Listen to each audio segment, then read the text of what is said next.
মিথ্যুকের সম্পর্ক সুন্দর হয়, সত্যের সম্পর্ক টেকে না। আজকের এই 2026 সালে দাঁড়িয়ে একটা কথা বড় তিক্ত হলেও সত্যি। মিথ্যুকের সাথে মিথ্যুকের সম্পর্ক বড় সুন্দর হয়, কারণ ওরা দুজনেই জানে কে কি বলছে, কতটা সত্যি আর কতটা সাজানো। ওরা একে অপরের মিথ্যাকে সহ্য করে নেয়, কারণ নিজেরাও তো একই পথের পথিক। কেউ কাউকে আয়না দেখায় না, তাই কষ্টও লাগে না।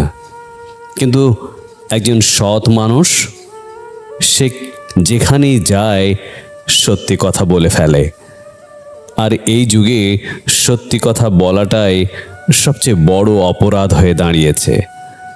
মানুষ এখন সত্যি শুনতে চায় না, শুনতে চায় মিষ্টি মিথ্যা কথা। ফেসবুকের ঝকঝকে ছবির মতো জীবনটাও সবাই সাজিয়ে দেখাতে চায়।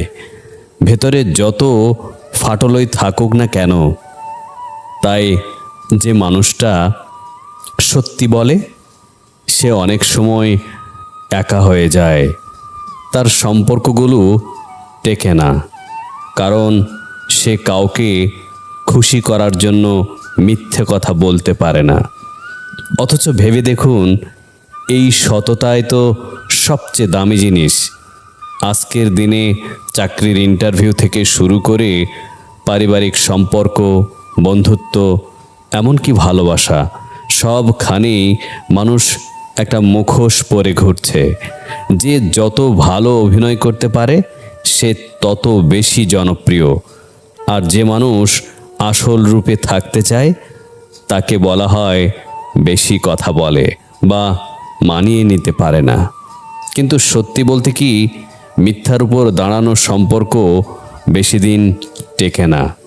আজ হোক কিংবা কাল হোক, একদিন না একদিন সেই মুখোশ খুলে পড়ে যাবেই।